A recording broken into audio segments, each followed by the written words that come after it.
안녕하세요. 오늘 레위기 첫 번째 시간으로 말씀을 열겠습니다. 레위기는 출애굽기가 끝나는 40장 성막이 봉헌되고 가나안 땅을 떠나기까지 머무르면서 모세가 하나님으로부터 받은 율법들을 모아서 기록한 책입니다.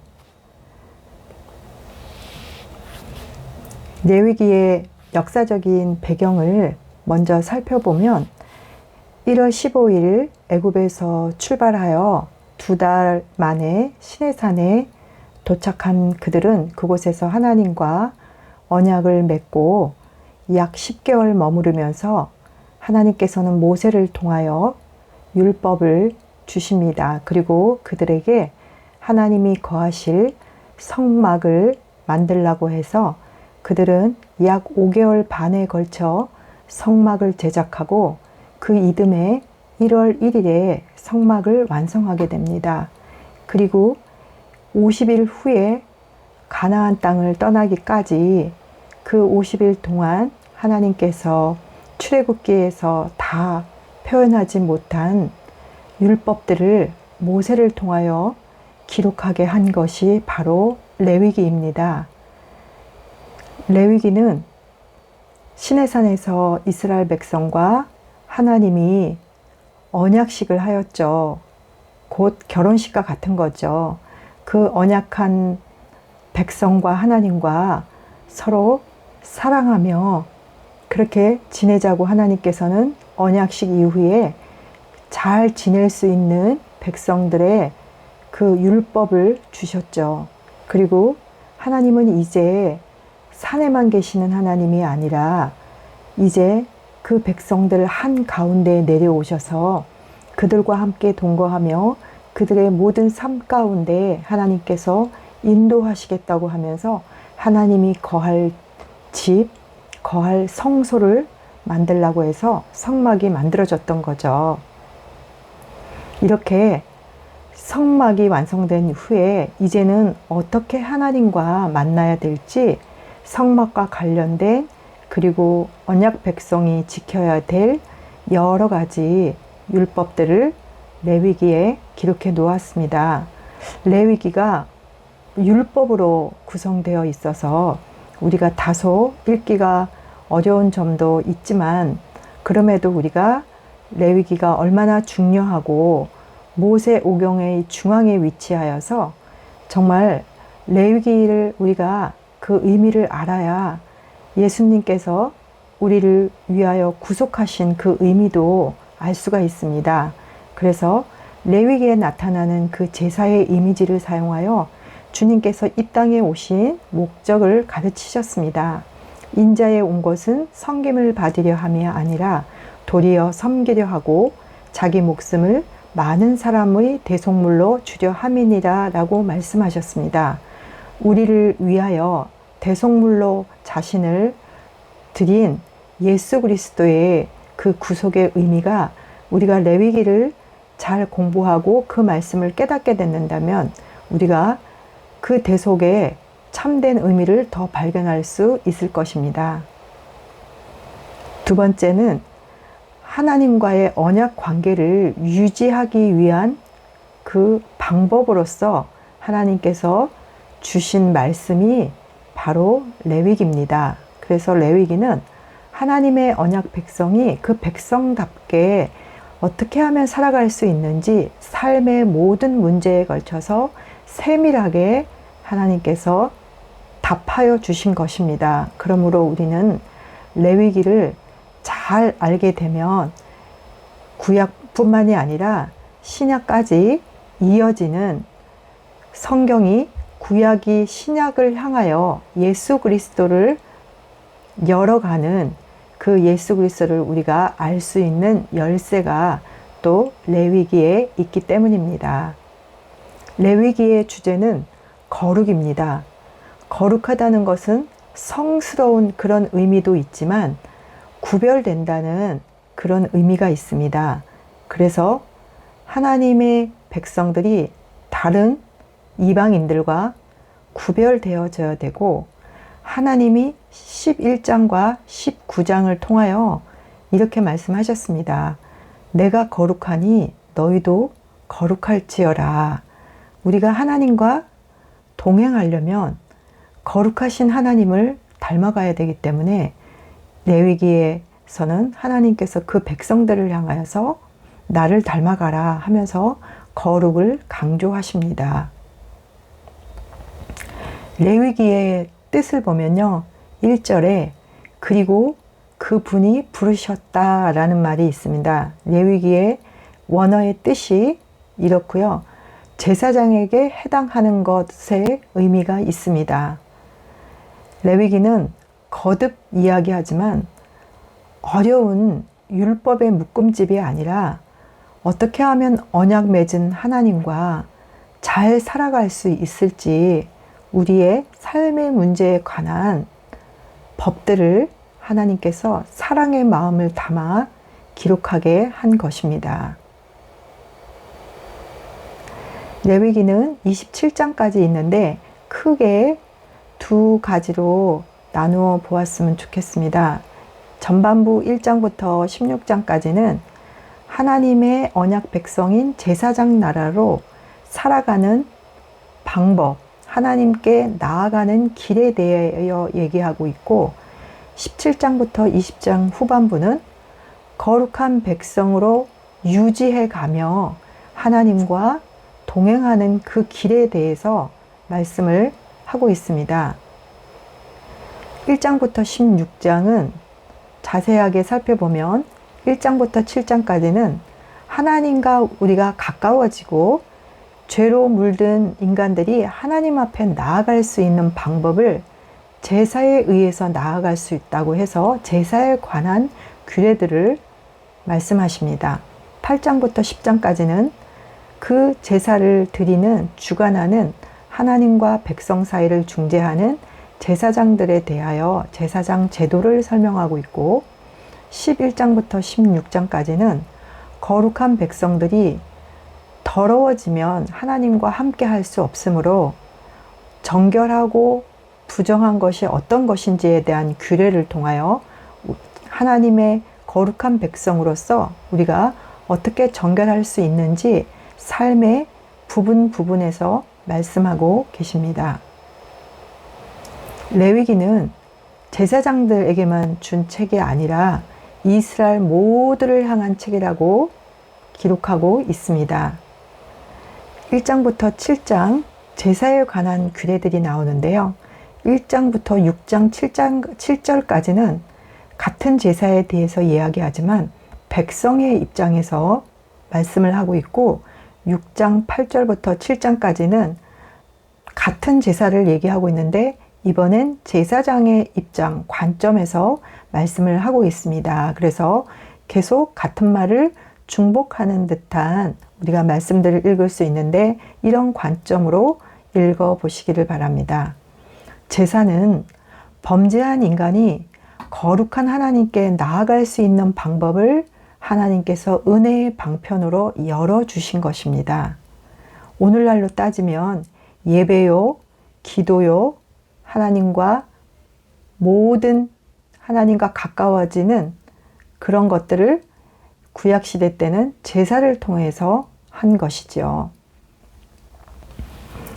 제사 제도의 가장 핵심은 흠 없는 제물을 드려야 한다는 겁니다. 그래서 예수님도 흠 없고 점 없는 어린 양이라고 그렇게 예수님을 향하여 표현했습니다. 그리고 그 제물, 나의 죄 대신 죽어질 그 동물에게 안수함으로 인해서 나의 죄가 그 동물에게 전가가 되어져서 사실은 내가 죽어야 하는데 나 대신 그 바쳐진 제물이 죽는 겁니다. 그래서 안수하고 나의 죄가 그 제물에게 전가된다는 거. 세 번째는 그 제물을 죽일 때 제사장이 죽이는 게 아니라 바로 하나님께 예배드리는 제사드리는 예배자가 혹은 제사자가 그 제물을 죽인다는 사실입니다. 5대 제사의 종류에 대해서 살펴보겠는데요. 번제가 모든 제사의 대표적인 제사격입니다. 그래서 번제를 어떻게 드리는지 순서대로 한번 살펴보겠습니다. 첫 번째, 흠 없는 수컷을 회막문으로 가져옵니다. 예배자가 번제물의 머리에 안수를 하여 자신의 죄를 전가합니다. 세 번째, 예배자가 단 북편에서 직접 제물을 죽입니다. 네 번째, 제사장이 예배자가 잡은 동물의 피를 대야에 받아 사면에 뿌립니다. 다섯 번째, 예배자가 번제물의 가죽을 벗긴 후에 고기를 조각냅니다. 여섯 번째, 제사장은 조각난 고기 전체를 불 위에서 태웁니다.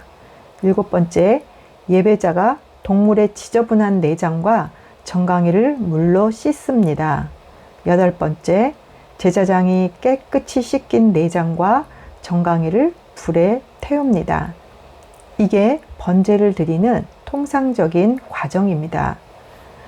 제사를 드림에 있어서 제사를 드리는 예배자, 그리고 그 제사를 주관하는 제사장, 각각의 역할이 분명히 있습니다. 예배자는 자기를 위하여 대신 죽을 동물을 죽이고 지저분한 부위를 씻는 일을 하고, 제사장은 그 죽은 동물의 피를 제단에 뿌리고 깨끗하게 정리된 고기를 제단에 올려놓고 태워서 하나님께 올려드리는 역할을 하게 됩니다. 5대 제사를 살펴보겠습니다. 첫 번째, 번제. 번제는 제물 전체를 하나님 앞에서 불로 태우는 제사입니다. 가죽을 제외한 동물 전체를 태우고, 죄로 인해서 속죄할 때, 또 죄를 짓지 않았어도 자신을 하나님께 헌신하고자 할 때 이 번제를 드리게 됩니다. 번제는 온전한 제사라는 의미를 가지고 있습니다. 이 번제를 드릴 때 소, 양, 염소로 드릴 수 있고 수컷으로만 드려지게 되는데요. 새를 드리는 경우도 있습니다. 이것은 가난하여서 앞에 있는 소나 양이나 염소로 제물을 드릴 수 없는 사람들을 위한 하나님의 배려입니다. 두 번째는 동물의 피와 관계없는 곡식으로 빻아드리는 소제입니다. 이 소제는 한 줌만을 기념물로 불에 태우고 나머지는 제사장들에게 줍니다. 이 소제는 밀가루와 기름이 들어가고 소금이 들어갑니다. 그래서 소금은 영원한 변하지 않는 그런 상징적인 의미를 담고 있고, 절대 금지시키는 것이 누룩과 꿀입니다. 누룩은 발효되어지는데 발효는 죄의 전염성과 부패를 상징하고, 꿀은 쾌락을 상징합니다. 세 번째, 화목제를 드립니다. 하나님과 화목과 친교를 위해서 드려지는 제사인데, 이 화목제는 의무가 아닌 선택적인 제사입니다. 그리고 제물로는 소, 양, 염소를 드릴 수 있는데, 번제와 달리 암컷, 수컷 상관없이 드릴 수가 있습니다.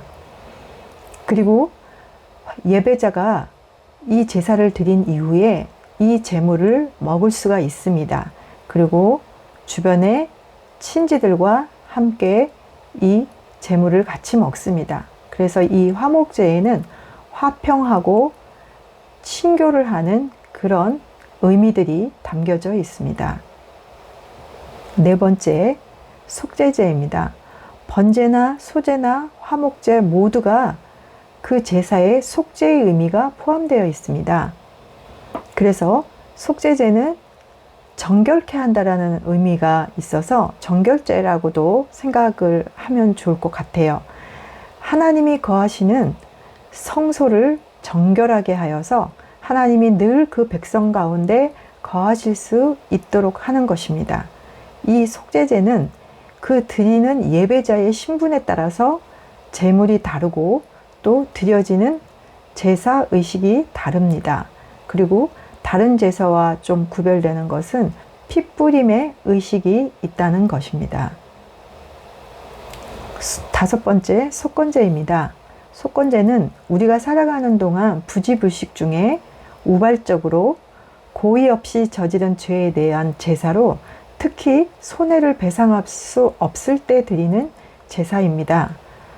이 속건제는 드릴 수 있는 제물이 오로지 흠없는 숫 양만 드릴 수 있습니다. 그리고 속건제는 반드시 드려야 되는 의무 제사입니다. 그리고 이 속건제는 죄에 대한 대가 지불을 포함하고 있습니다. 성물에 대해서 잘못을 했거나 하나님께 신실하지 못하여서 이웃의 재산에 손해를 끼친 경우에 속건제를 드리게 됩니다. 그리고 손해 끼친 물건의 5분의 1을 원금에 더해서 배상을 해야 합니다. 그래서 배상제 같은 개념이 있습니다. 이렇게 5대 제사를 살펴보았는데요. 레위기에 나타난 제사 제도는 죄로 인해서 사람이 치명적인 그런 결과들로 하나님 앞에 나아갈 수 없을 때 하나님께서는 그 인간을 용서하시고자 제사라는 길을 열어서 다시 구제하려는 그런 은혜의 방편입니다. 그래서 제사는 가장 중요한 것이 아까 흠 없는 제물을 드려야 된다는 그 의미 속에는 흠 없다는 것은 외관상인 그런 흠뿐만이 아니라 그 제사자의 마음 속까지도 흠이 없는 것을 포함합니다. 그래서 오늘날 우리도 예배를 드릴 때 예배를 드리는 그 예배자의 그 마음이 태도가 중요한 것처럼 이 제사 제도에서도 하나님을 향한 인간의 그 태도, 그것이 제사 제도에서 가장 중요한 핵심입니다. 지금까지 5대 제사의 종류를 보았는데요.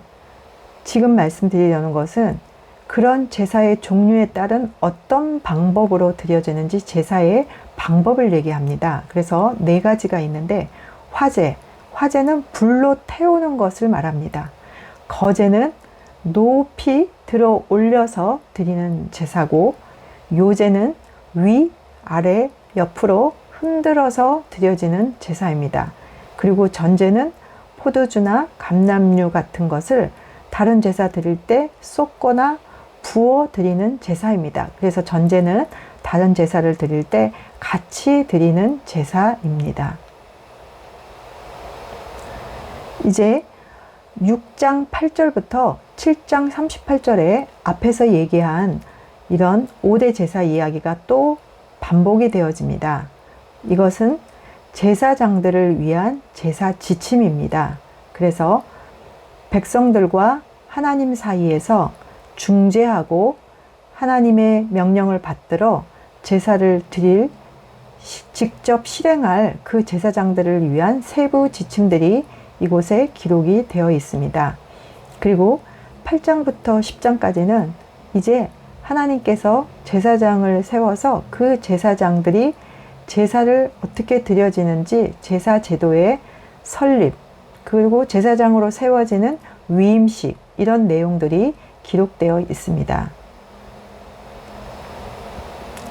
8장을 보면 아론의 이스라엘 최초의 대제사장 임명 장면이 기록이 되어 있고, 9장에서는 아론이 대제사장으로 임명받은 후에 최초로 제사 드리는 장면들이 기록되어 있습니다.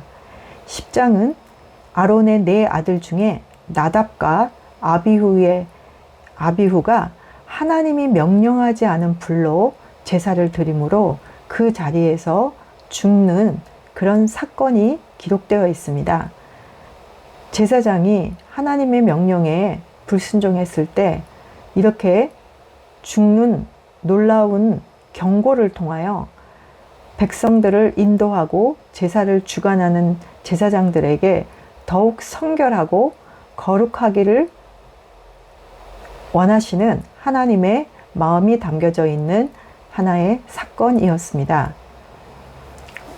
이 아론의 대제사장 임명을 보면서 출애굽기에서 모세가 40일 동안 하나님과 대면하며 율법을 받고 있을 때에 모세가 지체되어지자 산 밑에서는 아론이 주축이 되어서 금송아지를 만들고 그 금송아지가 너희를 인도해낸 우리들의 신이다 라면서 그 우상 숭배를 주관했던 사람이 바로 아론이었습니다.